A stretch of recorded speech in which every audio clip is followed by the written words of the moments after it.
This is India's #1 news network, and you're watching News9. English news as it should be. All right, the big story that's really bothered scores of people, myself included here. Starting today, if your diesel car is over 10 years or your petrol car is over 15 years, it won't be allowed on the roads. In fact, it's fully banned now on Delhi roads. Delhi's petrol pumps even will not sell you fuel. You heard that right? No exemptions, not even if your vehicle passes emission tests. Those are directions I'm showing you on your screens there, where petrol pumps are now putting out stickers or posters saying we will not serve you fuel if your vehicle is petrol and 15 years older, diesel 10 years older, we reject fuel for you. Violators will face up to 10,000 fine if their cars are seen plying on the road. In fact, your car can be impounded, it can be scrapped, and this is not just in Delhi. This crackdown we hear will hit NCR cities as well by November 2025. The entire region will now have this rule implemented by April 2026. The rule comes under the NGT order to phase out old vehicles in the fight against pollution. That's the reason given, but how practical is this really? Let's break this down for you. India is now banning fuel based on age of the vehicle, not on emission, not on usage, but just the age of the vehicle, you will not be given fuel. That means a well-maintained, low-emission car, one that's been regularly serviced, also gets scrapped just because it's 10 or 15 years old. And who gets hit the hardest? Of course, the middle class. Those who can't afford an overnight upgrade are left in a limbo now. For many, the old cars were a livelihood. We know that for certain. Now, according to official data, vehicular emissions contribute to nearly 40% to Delhi's air pollution. But it's not just private cars. The chunk of this pollution comes from heavy vehicles, from commercial transport vehicles, and from diesel generators. So the question is, are we really targeting the right vehicles here in the right manner? Now, compare this with how the rest of the world handles old vehicles. Let's take, for example, Germany. Germany targets actual pollution levels. If your car there emits less, then you're good to go, even if it's an old vehicle. In London, they've introduced low emission zones. So if your car is polluting and you enter a zone there which has strict laws, then you will pay. You will have to pay for entering that pollution-free zone. That itself is a deterrent for you to give away that car. But they will not force you to scrap it.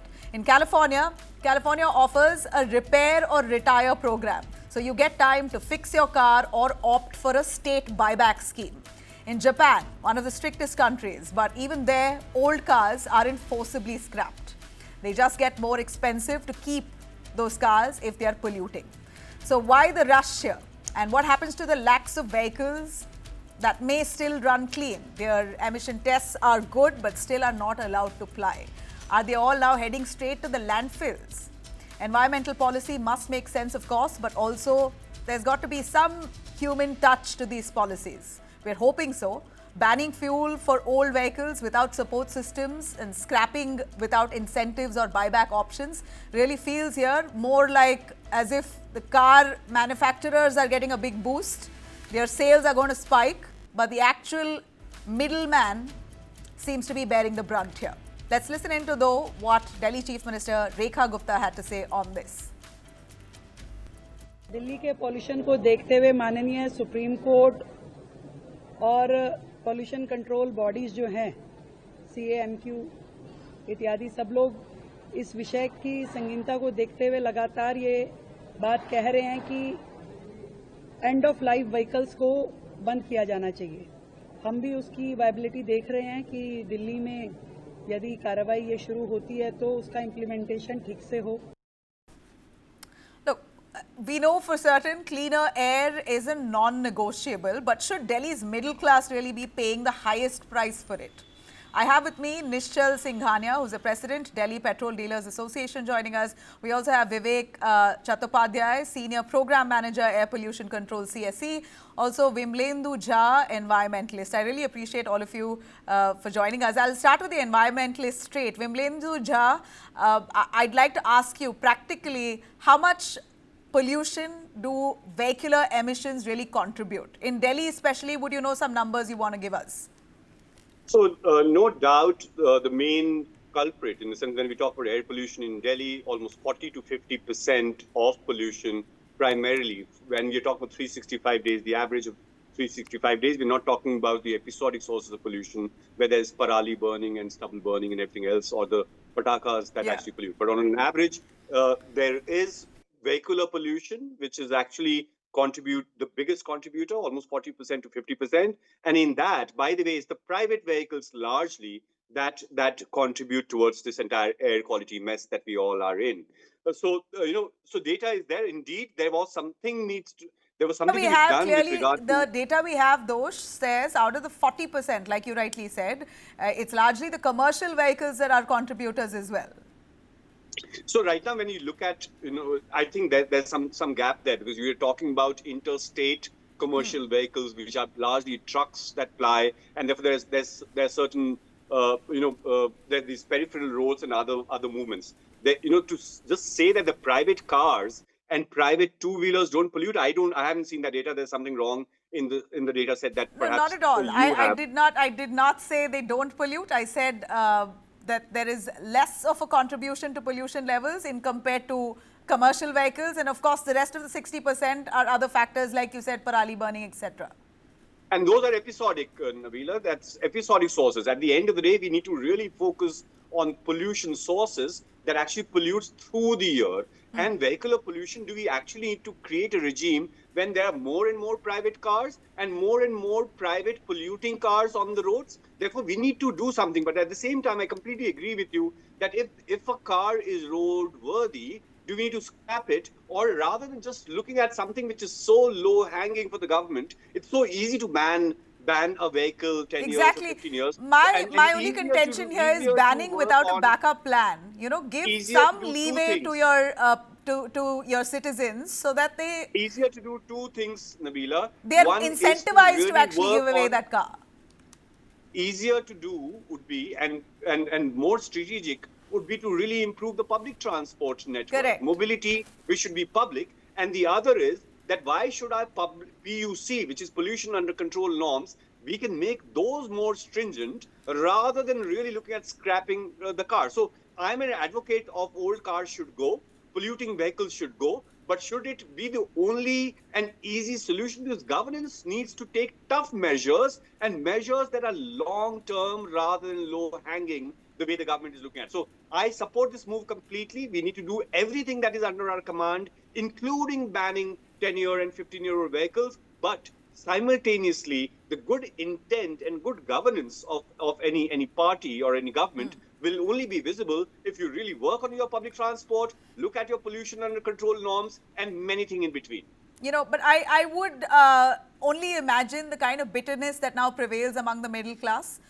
It's for a large number of people who really relied on that 10-year-old car or a 15-year-old car to get past. Love for your car and love for your child's lung. These are two. This is a difficult choice. As you know, you No, and sure I it could is, argue sure it about is. how But we're no, going to sure it use is. our fancy As I BMW, speak which about we could the have used for policy 5 more rollout, years, has there been a versus backup the plan data, or the other set of data that incentivized? we have is about the Allow lungs me that to are actually take losing. that to another guest.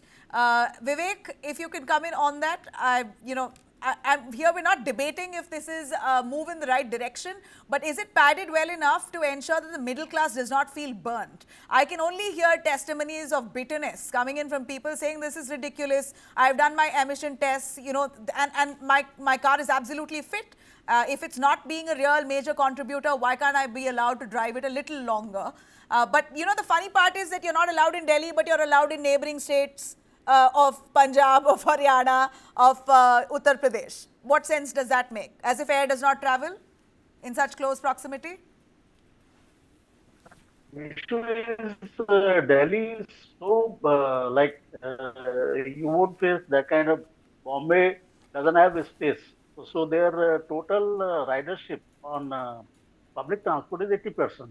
In Calcutta also, the only 7% of the land is road, so they are dependent on public transport. But in case of Delhi, the urban planners have made it a major sprawl without thinking of the public transportation, despite there has been an direction by the court also in 1998 that you have to increase the number of buses to 10,000, and still we are in the same uh, catching up the number.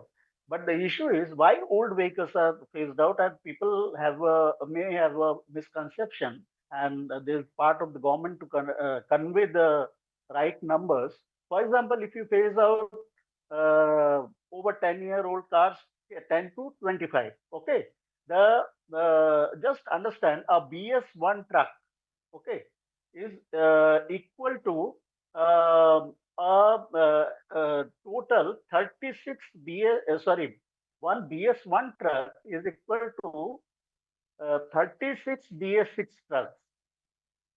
Understand the logic? So, compared to uh, the BS1 norm, it is 36 times cleaner, a new truck. So there has been massive investments being made by the oil industry, auto industry, by efforts by the government to bring in the clean fuel and clean technology.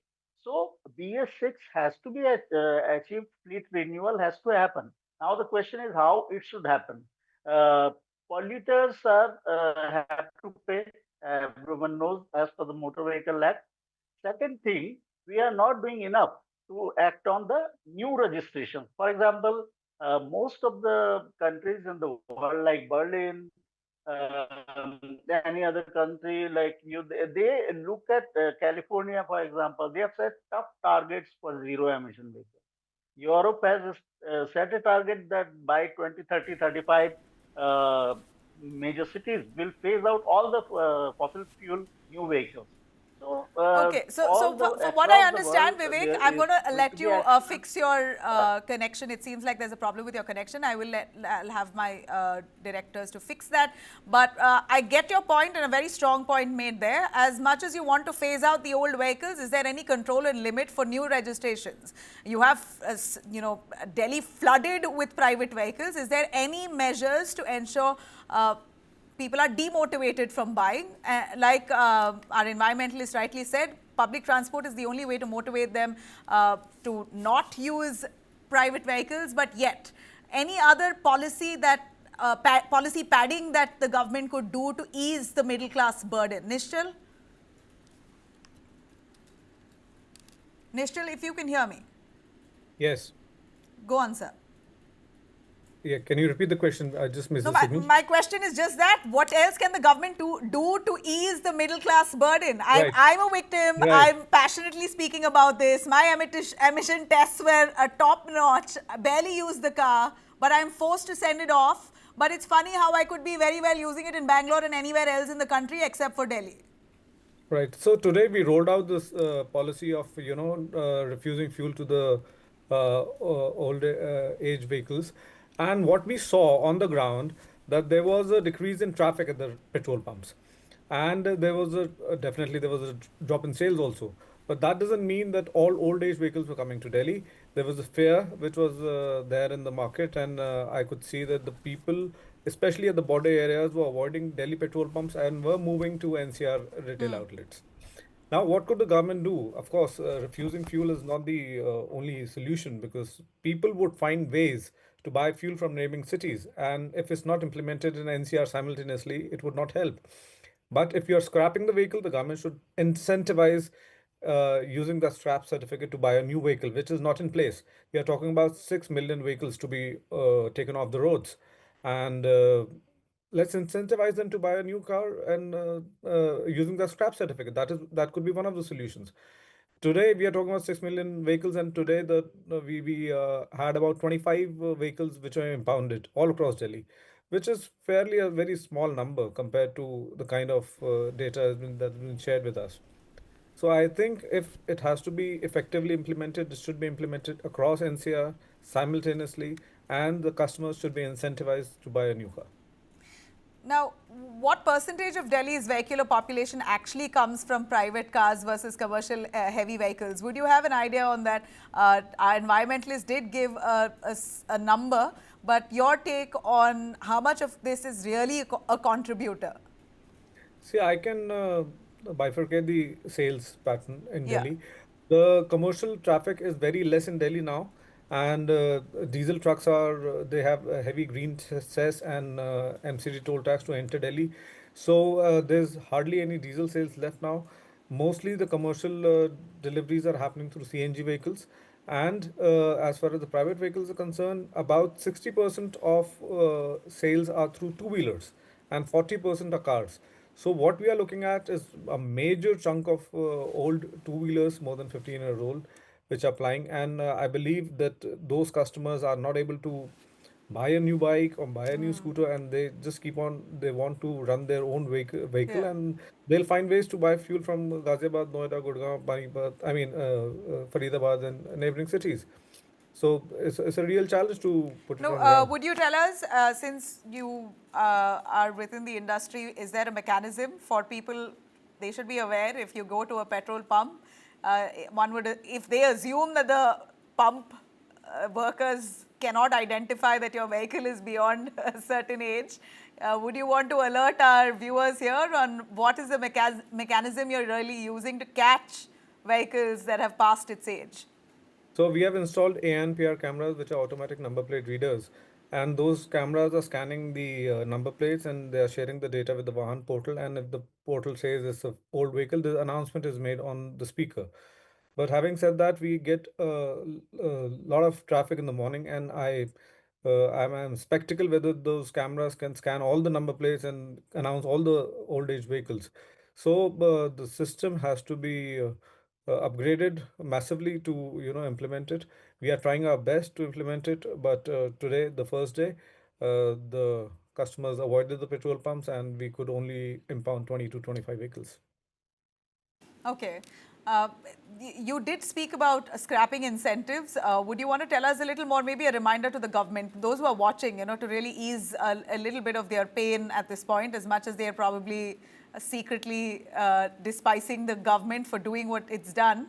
In what best way can the government introduce incentives for scrapping these vehicles? Because I know they're impounding your car, and you need not be driving your car. Your car will be picked up from right outside your house. If it's parked outside your house and any traffic person or the MCD guys are spotting it, or are told by someone that this car is there and it's past its age, they're coming and impounding it and sending it straight to the scrapping yard. So there's really no breather for you if you don't catch your car by then and collect it in a day's time, paying a 10,000 fine, then your car is scrapped and gone to the dump yard. Right. This is what is happening, and to incentivize, the customers should voluntarily come forward. They should be given a good scrap value, and the certificate which they get is of no use as of now in Delhi. So there can be schemes to give some uh, discount on the registration charges or some discount on the dealers, which was probably announced some time back, but it was never implemented. So before, simultaneously with the scheme, the scrap policy should have been in place so that the customers had an option to scrap the vehicles and get something, some incentive from the government. But one of the scheme has been implemented. Second is nowhere to be seen now. So they should expedite with the scrapping policy, and that would incentivize the customers to move towards that. Okay. Vimlendu, your final take here on if this move itself could unintentionally push people to buy more cars.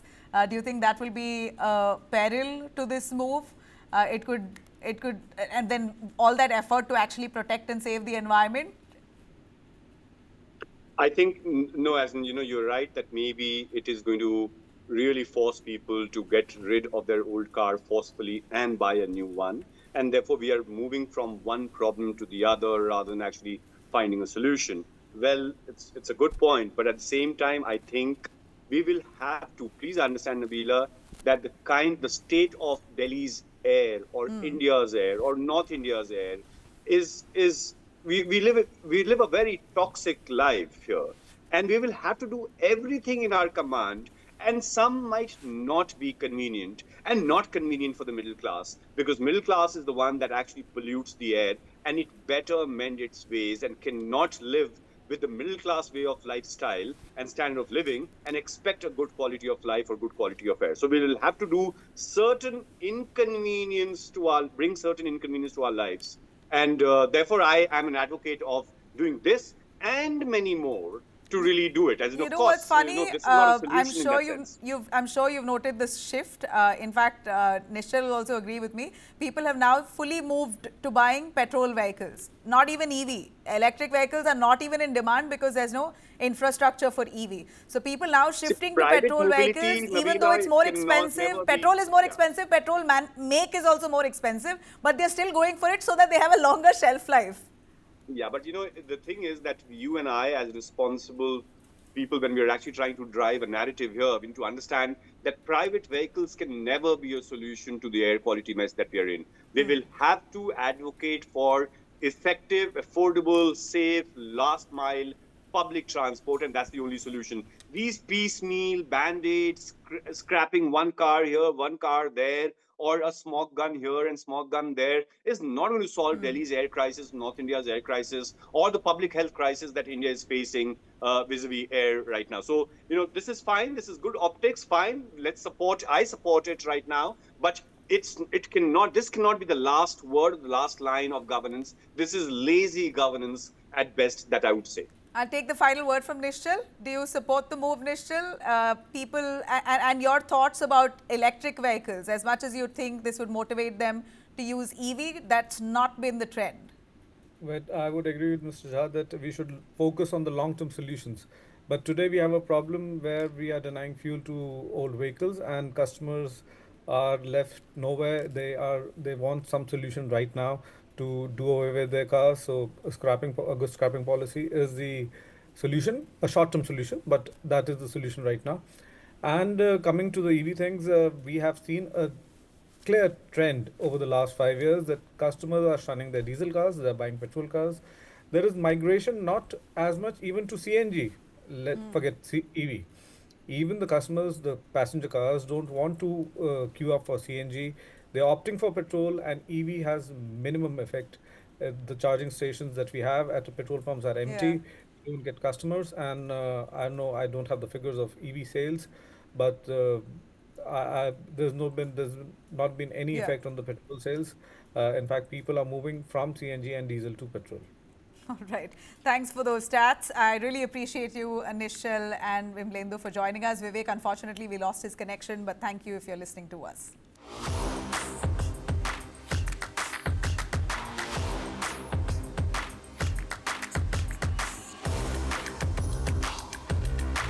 This is India's #1 news network, and you're watching News 9, English news as it should be.